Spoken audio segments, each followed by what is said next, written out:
APPৰ 11তম annual general কনফাৰেন্সত আজি কমলপুৰৰ এই বিধিয়া প্ৰাংগণত অনুষ্ঠিত হৈছে আৰু এই অধিৱেশনৰ ৰিসিপশ্যন কমিটিৰ সভাপতি হিচাপে মোক এক গুৰু দায়িত্ব মোক দিছে তেখেতসকলে কিমানখিনি সততাৰে পালন কৰিছো কিন্তু কিমান মোৰ ফালৰ পৰা সহায় হৈছে নাজানো কিন্তু এটা কথা ঠিক যে বড়ো কছাৰী যি সাহিত্য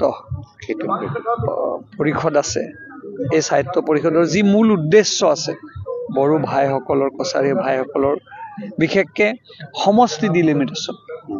অসমত বিভিন্ন ঠাইত হেতু এটা প্ৰক্ৰিয়া তেখেতসকলে বিচাৰিছে আৰু ভূমিপুত্ৰ হিচাপে তেখেতসকলৰ যি অধিকাৰ অসমত সেই অধিকাৰ তেখেতসকলে বিচাৰিছে আমি তেখেতসকলক উষ্ম আদৰণি জনাইছো আৰু ৰিসিপশ্যন কমিটিৰ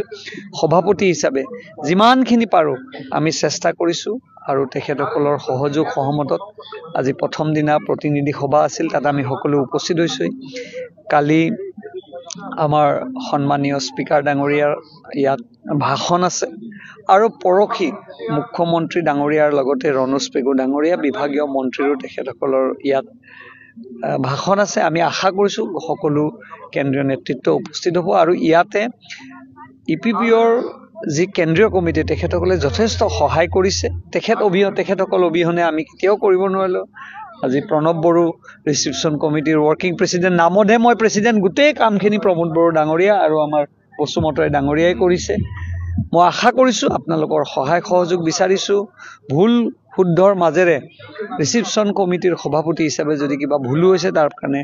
মিডিয়াৰ যোগেদি আপোনালোকক ক্ষমা বিচাৰিছো আৰু লগতে এটা খুব ভাল লাগিছে যে তিনিখন চুবুৰীয়া ৰাজ্যৰ প্ৰতিনিধি আহিছে মেঘালয় ত্ৰিপুৰা আৰু ৱেষ্ট বেংগল তেখেতসকলো আহিছে আৰু আমি তেখেতসকলকো উষ্ম আদৰণি জনাইছো বিটিচিৰ বাহিৰত থকা বড়ো জাতিসকলৰ কিবা এটা ইতিহাস সৃষ্টি হ'ব নেকি চাওক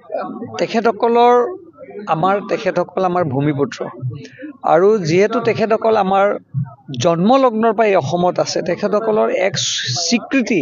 পোৱাটো আমিও বিচাৰিছো আৰু মুখ্যমন্ত্ৰী ডাঙৰীয়াই বিভিন্ন সময়ত এই বিষয়ে আপোনালোকক কৈছে বিধানসভাৰ ভিতৰত বিধানসভাৰ বাহিৰত মই বড়োসকলৰ কছাৰীসকলৰ য'ত থাকিব তেখেতসকলক এটা সুকীয়া ব্যৱস্থা কৰাৰ কাৰণে আমি সদায় সংকল্পবদ্ধ